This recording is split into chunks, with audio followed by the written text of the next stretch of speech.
Okay, mayong aga sa aton tanan.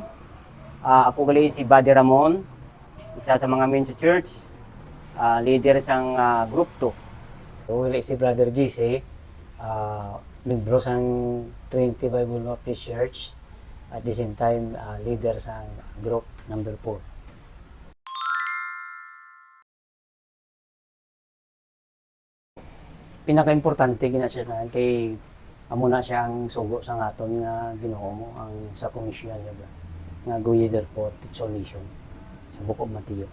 So and that is a purpose in the church ang mission. If there is no mission, there is no church. Kay kita tanan bunga sa ginatawag misyon para ipalapnag ang mayong balita. So soul winning para sa Christian is life. Ang mandate sang Ginoo sa Great Commission hindi lamang ginhatag ini sa mga disciples o kon sa mga pastors lang, kundi ginmando ini sa mga tumuluo, especially diri sa aton church, sa Trinity Bible Church. Share sang gospel sa Ginoo. Kay kabalo ka na kung din ka makanto mo. Kabalo ka na kung ano ang matabo sining kalibutan, judgment sa Ginoo. At same time kabalo ka sang kaluwasan nga ang Diyos may maging promise nga heaven para sa mga Kristiyano. Ang isa ka butang lang nga madala naton sa langit is the souls of men.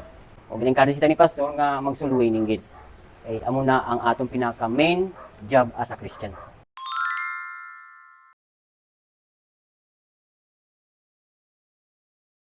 So bilang isa ka leader sa church, proxy lang tanada mo.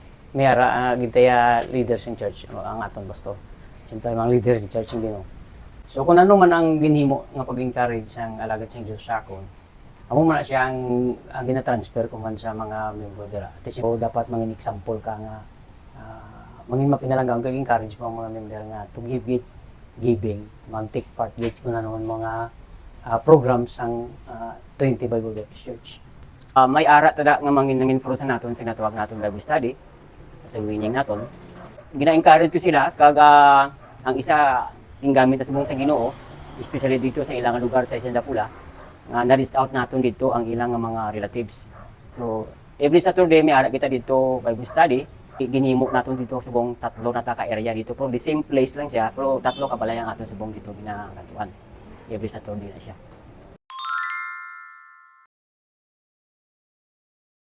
Nakita ko mismo nga ang tagipusohon sa Ginoo ara sa mission mo. Sa global yung ginatawag mo, worldwide.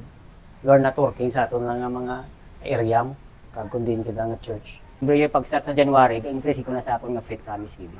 Ginahimo ko na siya hindi para ipamugal, kundi napasalamatan ko na sa Ginoo nga gina-provide niya man weekly ang akong nga mission giving. Bisan wala ka dito sa iban nga lugar, may part ka dito, may bahin ka dito. Kaya, kung sang imo nga kwarta pinansyal, nagalabot dito. Bisan na imo yung personal ari dire, kung ikaw nagatag pinansyali, ikaw part sa mga missionaries nga nagatrabaho dito bangod ang financial mo bulig sa iyo.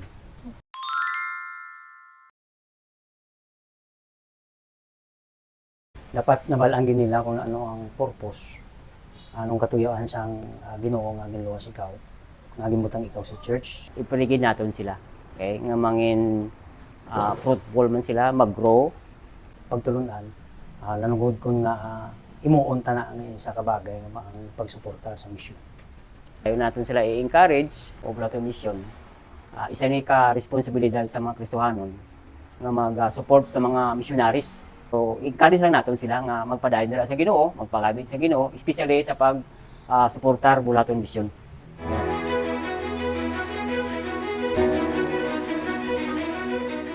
Mga fellow brothers and sisters, gina-invite ko, gina-encourage ko muna namon nga mag-attend din sa aton mission month.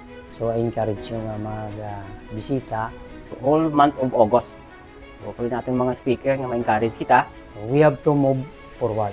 Parehas din sa atong background, kakalayo bisya dapat ang mga membro sa Trinity Bible Baptist Church on fire, on mission. Purpose is one soul at a time. So that's all. Salamat.